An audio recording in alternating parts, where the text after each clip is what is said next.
La doctrina del hombre. Antropología. Aún el salmista clamó, ¿es el hombre para que tengas de él memoria? Salmos 8, versículo 4.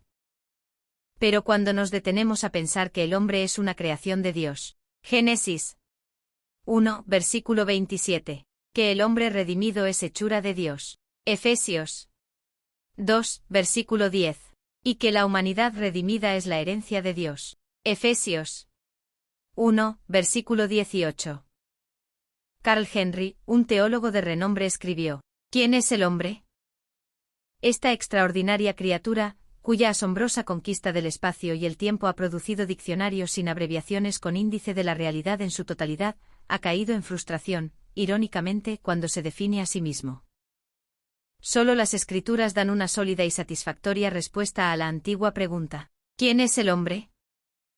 El estudio del hombre es llamado antropología, que se deriva de dos palabras griegas, antropos, que significa hombre, y logos, que significa disertación o razón.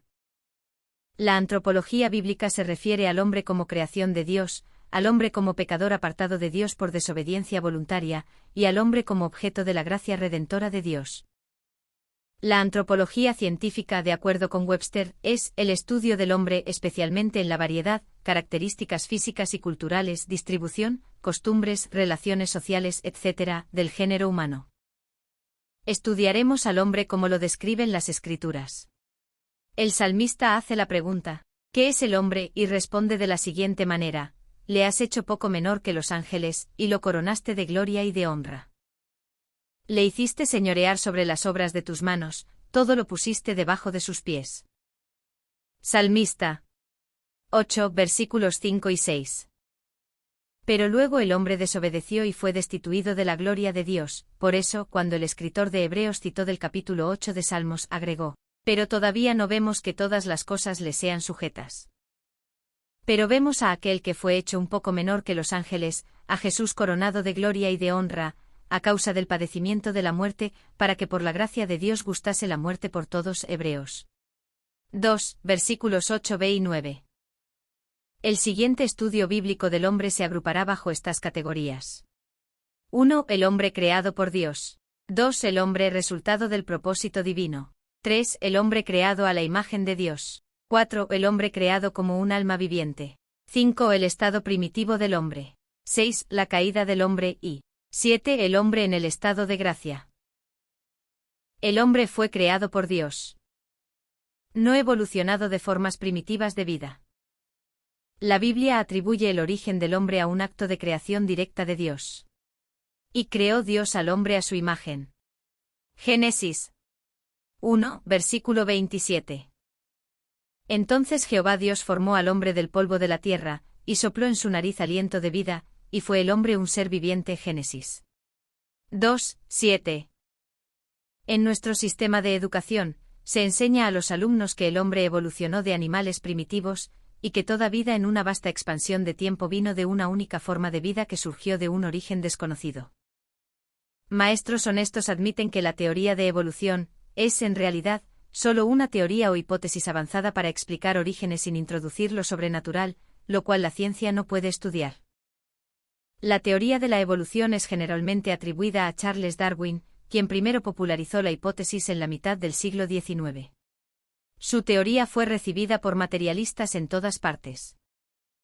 La ley de herencia de Mendel parecía probar que las especies eran fijas, y que características adquiridas no podían ser heredadas. Más tarde los científicos dieron el nombre de genes a los factores notables que controlan la herencia. El Dr. Robert Kofalil dice lo siguiente sobre los genes. La genética molecular es un tema sumamente complicado que da poderoso apoyo al modelo de creación bíblica. El Dr. Paul Brand, cirujano de renombre mundial, jefe de la rama de rehabilitación del Servicio Estadounidense de Salud Pública, y profesor de cirugía, dice lo siguiente sobre el código químico de los genes ADN que controlan todas las formas de vida, y que mantienen la especie, propagando a cada uno según su propia clase de acuerdo al capítulo 1 de Génesis y evitando la evolución de cualquier especie a otra. Toda materia viviente es básicamente semejante. Un solo átomo diferencia la sangre animal de la clorofila vegetal. Sin embargo, el cuerpo siente diferencias infinitesimales con infalible olfato, conoce sus 100 trillones de células por nombre. Para completar el proceso de identidad, el compuesto Paul Brand, células de hueso, células de grasa, células de sangre, células de músculo, difiere totalmente de los componentes de hace 10 años. Todas las células han sido reemplazadas por células nuevas. Excepto las células nerviosas y las células del cerebro, que nunca son reemplazadas. De ahí que mi cuerpo sea más parecido a una fuente que a una escultura, manteniendo su forma, pero siendo constantemente renovado. De alguna forma mi cuerpo sabe que las células nuevas le pertenecen y son bienvenidas. ¿Qué impulsa a las células a trabajar juntas? Una vez que el huevo y el espermatozoide comparten su herencia, la escalera química del ADN se parte en el centro de cada gen. El ADN se reforma cada vez que se la divide la célula, cada una con el idéntico ADN. En el trayecto las células se especializan, pero cada una lleva el libro completo de instrucciones de 100.000 genes. El ADN contiene instrucciones que si se escribieran, llenarían 1000 libros de 600 páginas cada uno. Si el ADN fuera desenredado y unido punta con punta, la cuerda podría estirarse de la Tierra al Sol y dar la vuelta más de 400 veces. Cada célula posee un código genético tan completo que el cuerpo entero podría ser reconstruido a través de la información en cualquiera de las células del cuerpo. El diseñador del ADN desafió a la raza humana a un propósito nuevo y superior. En realidad, yo llego a ser genéticamente como Cristo mismo porque pertenezco a su cuerpo. La ley de Mendel parecía hacer sonar una campana de muerte para la teoría de Darwin, sin embargo, evolucionistas persistentes hallaron una nueva base para la evolución en los repentinos cambios ocasionales en la forma de vida llamados mutaciones. Mientras que casi toda mutación es dañina, algunos científicos teorizan que mutaciones beneficiosas podrían explicar la continua evolución de especies primitivas a especies más evolucionadas. Sin embargo, no existe evidencia sobre esto. La evolución por mutaciones es llamada por algunos neodarwinismo. Todo el esqueleto de la teoría evolucionista está cayendo bajo dura crítica. Francis Hitchings, escribiendo en Revista Vida, declara: Charles Darwin murió hace 100 años. Hoy su explicación de evolución está siendo desafiada como nunca antes, no solo por creacionistas, sino por sus compañeros científicos.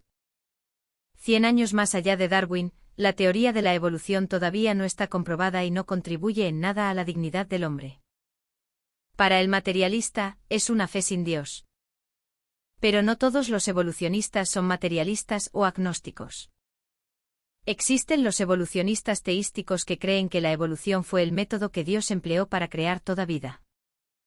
Sin embargo, no hay ningún tipo de evidencia, ni el registro fósil, ni en la ciencia genética para la transmutación de especies, y ya que la Biblia expone claramente que las especies se propagan cada una según su propia clase, parece más veraz tanto a la Escritura como a la razón el aceptar una creación directa del hombre como la interpretación natural que el capítulo 1 de Génesis requeriría. Por supuesto, el creyente de la Biblia no puede probar científicamente la creación divina del hombre, él acepta el relato de la Escritura por fe. Sin embargo, no encuentra problema en esto porque habiendo aceptado al Señor de las Escrituras por fe, su vida ha sido transformada, y le ha sido dada una gran esperanza y poderoso significado a su existencia.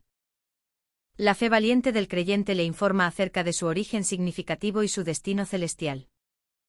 Mientras que la aceptación del origen divino por parte del creyente es un acto de fe, su origen divino no está sin una sólida evidencia científica.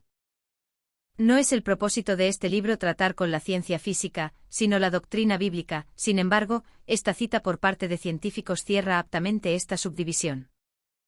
La más poderosa evidencia hacia la creación y en contra de la evolución, en nuestra opinión, se halla en evidencias específicas de un diseño inteligente y con propósito. Esta evidencia está a nuestro alrededor y es algo que el laico al igual que el científico pueden apreciar. Los autores de la explicación de la creación aceptan la declaración de que la Biblia es la palabra de Dios. Estos aceptan los capítulos de apertura de Génesis, por lo tanto, los consideran como verdaderos al hecho científico. La doctrina del hombre. Existe 3 palabras hebreas usadas en los capítulos 1, 2 y 5 de Génesis para describir la creación del hombre. En Génesis 1, versículo 26, el Dios Trino dice: hagamos al hombre, asa, que significa formar, construir, preparar, edificar. La idea es que Dios construyó al hombre en conformidad a su propia imagen. En Génesis 1, versículo 27 leemos: y creó Dios al hombre yatzar, que significa formar o modelar, como un alfarero formando vasijas. Él creó al hombre como algo nuevo y maravilloso en su propósito. Él formó y modeló al hombre de la tierra como un alfarero forma una vasija de arcilla.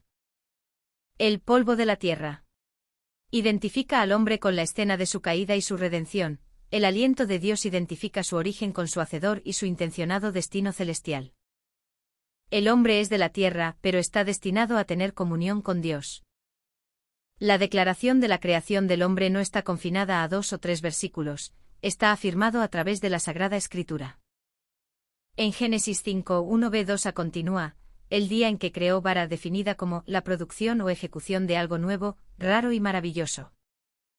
Dios al hombre a semejanza de Dios lo hizo. Varón y hembra los creó. En Génesis 6, 7: y dijo Jehová: raeré de sobre la faz de la tierra a los hombres que he creado Bara. Moisés dice en Deuteronomio 4 y 32 con respecto a la milagrosa liberación de Egipto: porque pregunta ahora si en los tiempos pasados que has sido antes de ti, desde el día que creó Dios al hombre sobre la tierra, si desde un extremo del cielo a otro se ha hecho cosa semejante a esta gran cosa. De la inspirada pluma del profeta Isaías vienen las siguientes declaraciones: ahora, así dice Jehová, creador tuyo. Isaías 43, versículo 1. Todos los llamados de mi nombre, para gloria mía los he creado, los formé y los hice. Isaías 43, versículo 7. Yo hice la tierra, y creé sobre ella al hombre. Isaías 45, versículo 12. Malaquías 2, versículo 10a dice: ¿no tenemos todos un mismo Padre, no nos ha creado un mismo Dios?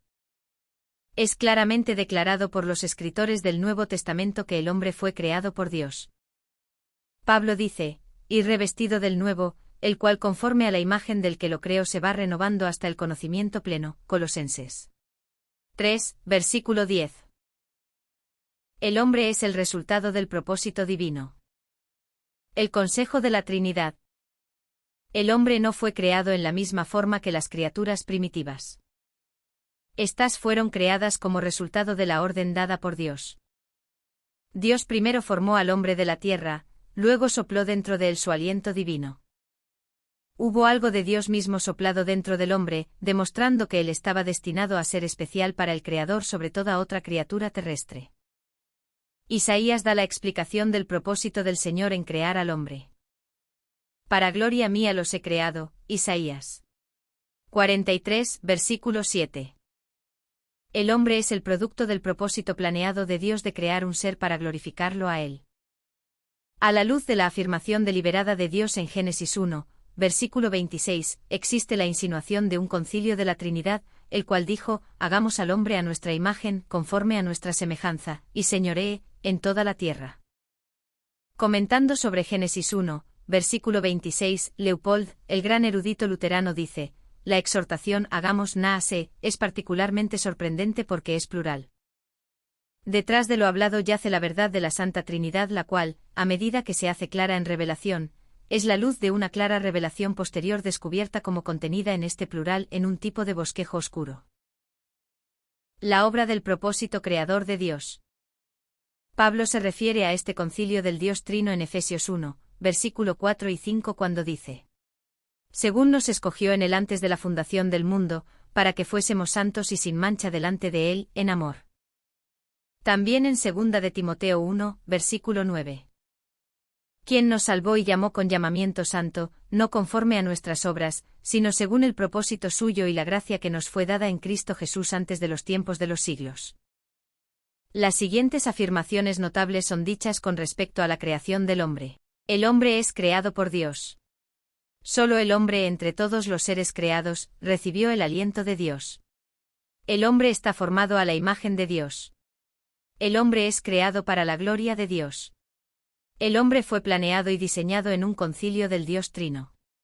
El hombre ha sido redimido por el Dios hombre Cristo Jesús. Escribiendo a Tito, Pablo declaró: en la esperanza de la vida eterna, la cual Dios, que no miento, prometió desde antes del principio de los siglos. Tito 1, versículo 2.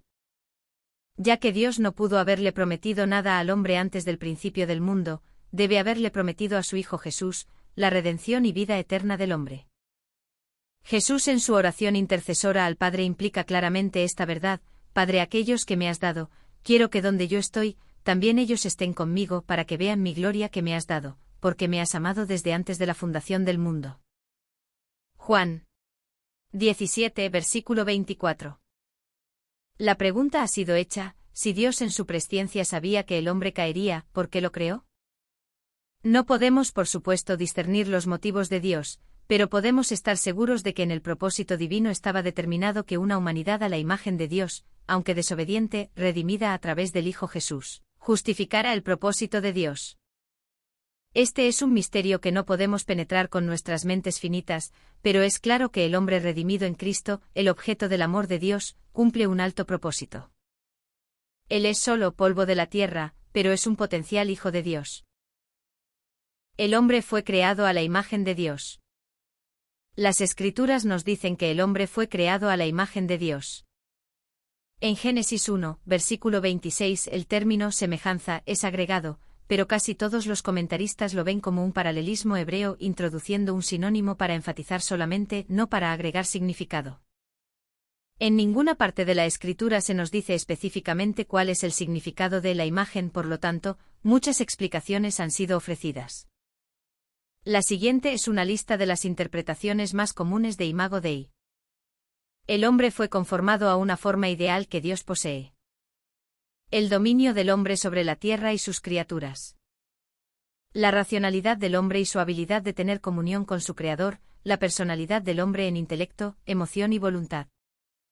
La original santidad, justicia y naturaleza moral del hombre. El trino ser del hombre en cuerpo, alma y espíritu. No es una imagen física. Dios es espíritu, no tiene un cuerpo físico. Juan 4, versículo 24. Es invisible.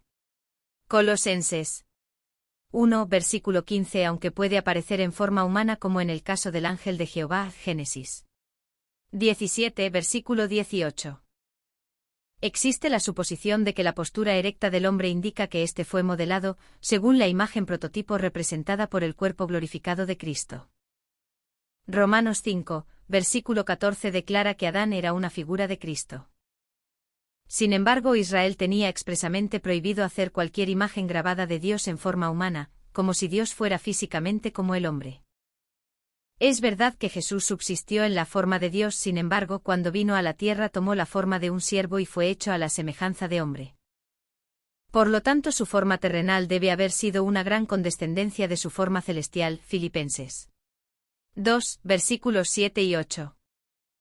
La forma de Adán antes de la caída pudo haber sido muy superior a su imagen posedénica, sin embargo, el hombre todavía retiene algo del original imagen de Dios.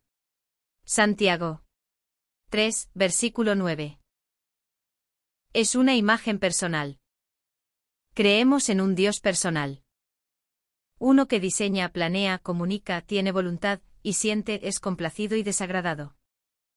Definimos personalidad conteniendo intelecto, emoción y voluntad.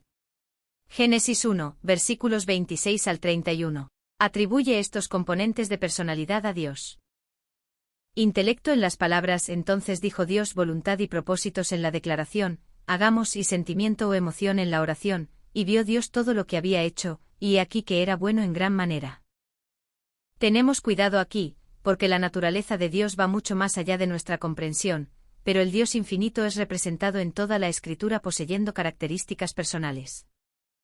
Si Dios tenía un propósito al crear al hombre, debe haber deseado comunicarse con su creación para revelarle algo de su voluntad y propósito.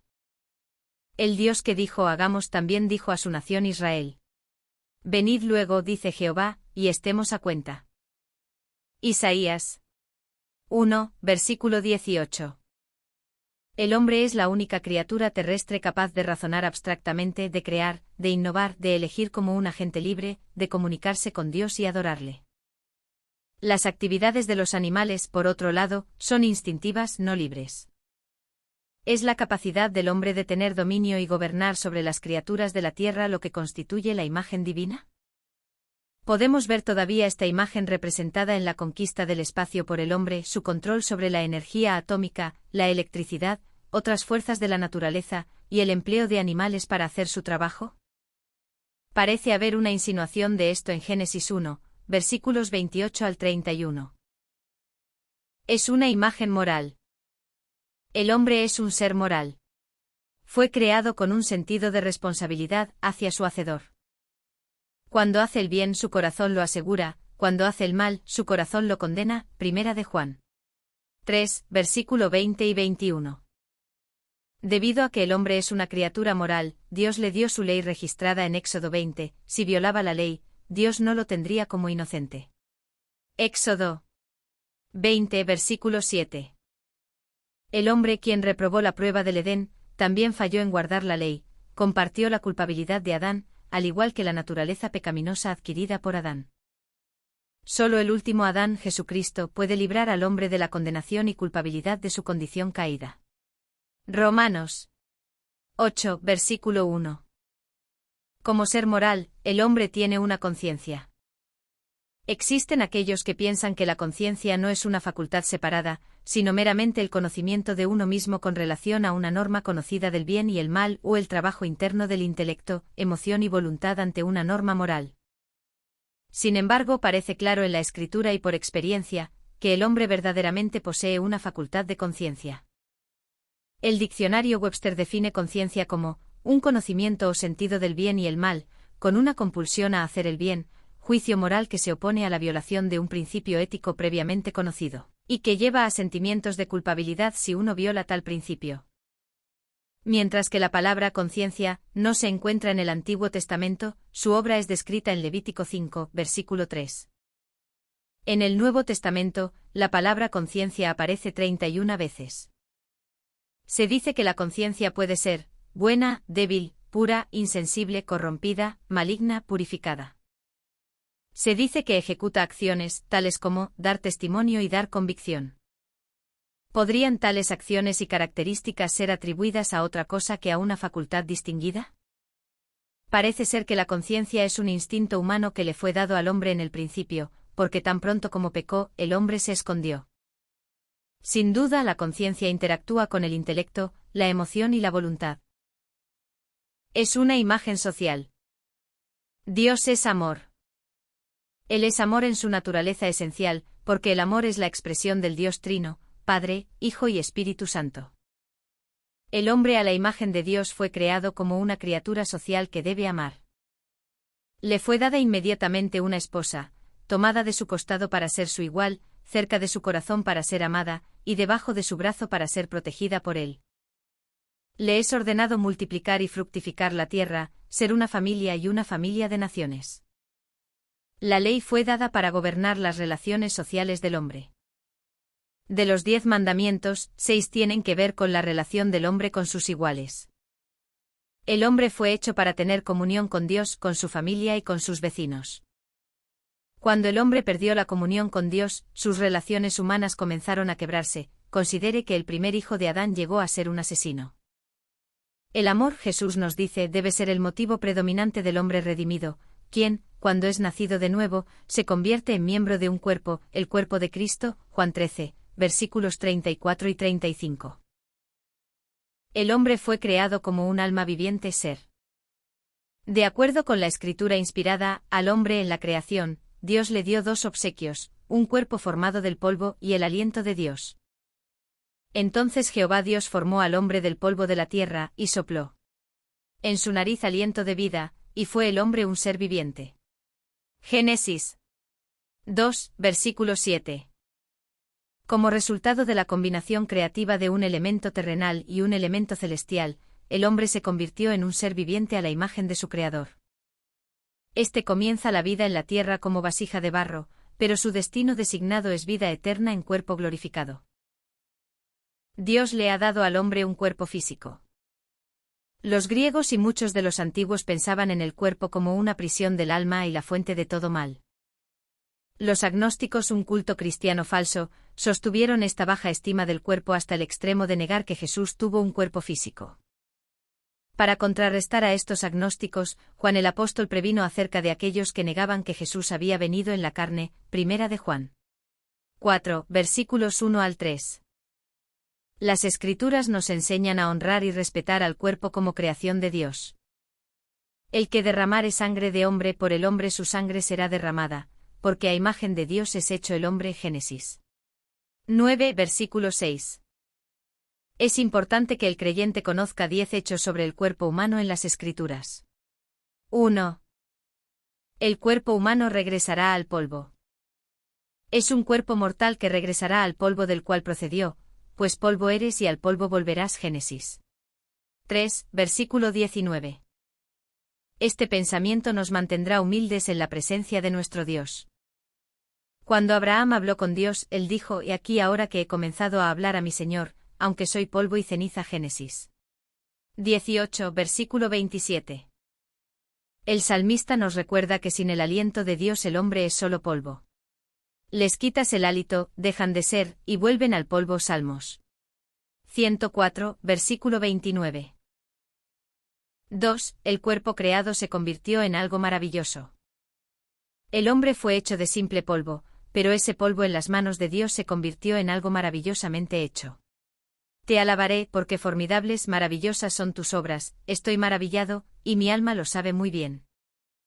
No fue encubierto de ti mi cuerpo, bien que en oculto fui formado, y entretejido en lo más profundo de la tierra. Mi embrión vio tus ojos, y en tu libro estaban escritas todas aquellas cosas.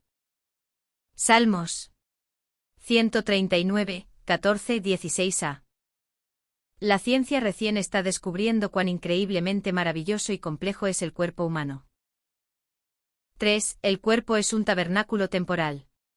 El cuerpo natural y físico del hombre es solo un tabernáculo temporal para la verdadera persona que lo habita. Sabiendo que en breve debo abandonar el cuerpo, como nuestro Señor Jesucristo me ha declarado. Primera de Pedro 1, versículo 14. Porque sabemos que si nuestra morada terrestre, este tabernáculo, se deshiciere, tenemos de Dios un edificio, una casa no hecha de manos, eterna, en los cielos. Segunda Corintios 5, versículo 1. 4. El cuerpo físico será transformado en un cuerpo glorificado. En la resurrección, el hombre tendrá una casa nueva no hecha de manos, sin embargo, ese nuevo cuerpo tendrá una relación con este cuerpo natural presente.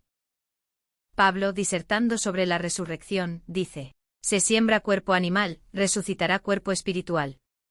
Porque es necesario que esto corruptible se vista de incorrupción, y esto mortal se vista de inmortalidad.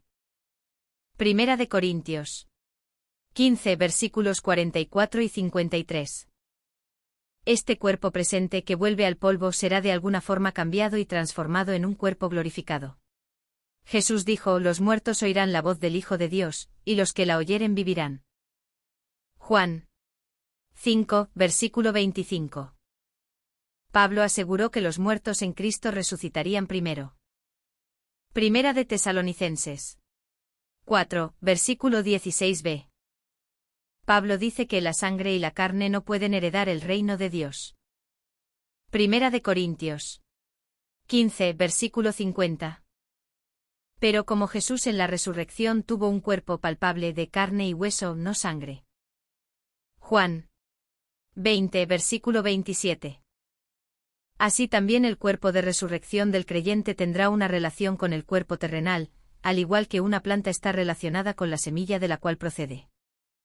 Primera de Corintios 15, versículo 44. 6. El cuerpo es reconocido como sacrificio vivo y santo. El cuerpo del hombre, cuando es dedicado al servicio de Cristo, es reconocido como un sacrificio vivo y santo. Así que, hermanos, os ruego por las misericordias de Dios, que presentéis vuestros cuerpos en sacrificio vivo, santo, agradable a Dios, que es vuestro culto racional. Romanos 12, versículo 1.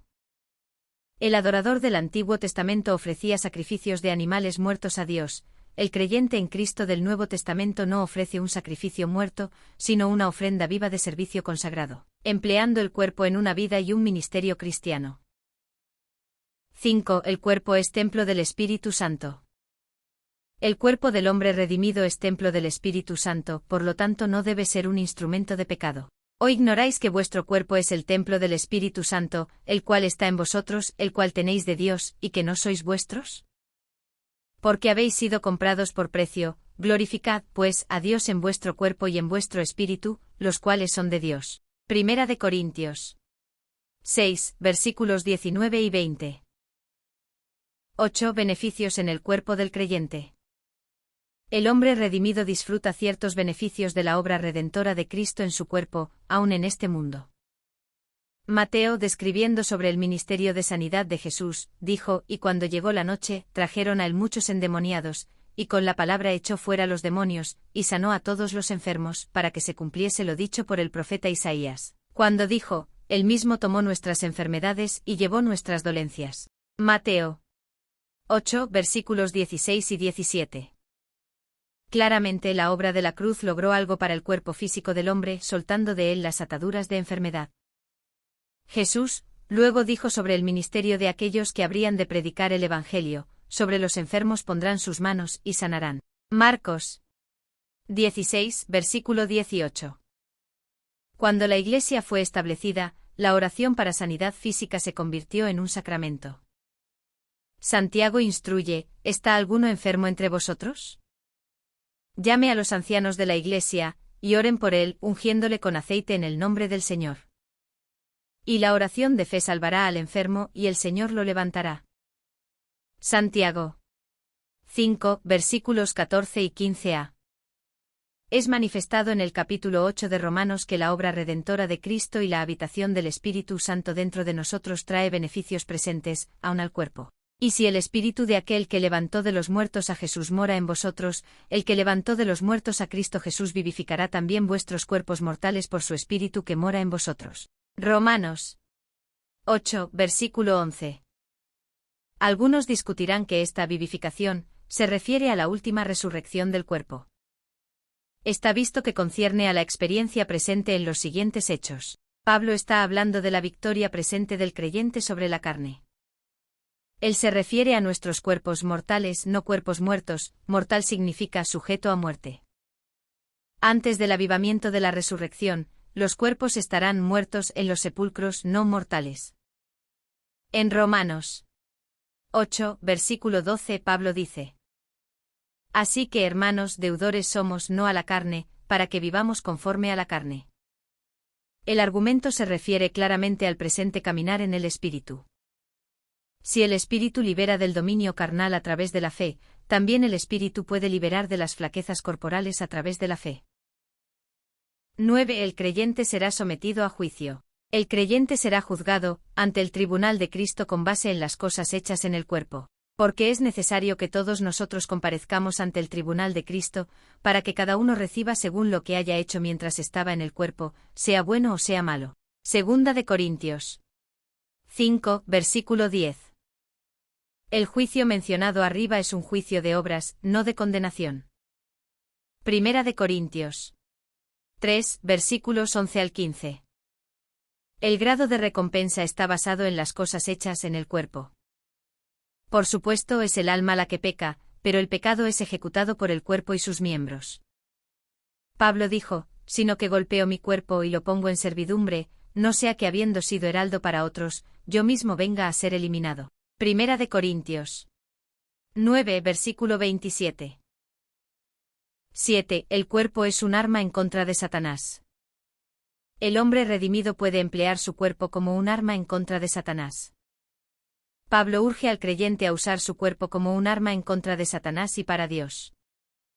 Ni tampoco presentéis vuestros miembros al pecado como instrumento de iniquidad, sino presentaos vosotros mismos a Dios como vivos de entre los muertos, y vuestros miembros a Dios como instrumentos de justicia. Romanos 6, versículo 13. 10. El cuerpo humano lleva consigo tanto la imagen de Adán como la imagen de Dios. El cuerpo de polvo del hombre, el cual hereda de Adán, lleva la imagen de Adán al igual que la imagen de Dios. A través de Cristo heredaremos un cuerpo glorificado a la imagen de Cristo, el último Adán. Esto puede verse y es claro en 1 Corintios 15, 45 a 49. Fue hecho el primer hombre Adán alma viviente, el postrer Adán espíritu vivificante. Mas lo espiritual no es primero sino lo animal, luego lo espiritual. El primer hombre es de la tierra, terrenal, el segundo hombre, que es el Señor, es del cielo. Cual el terrenal, tales también los terrenales, y cual el celestial, tales también los celestiales. Y así como hemos traído la imagen del terrenal, traeremos también la imagen del celestial.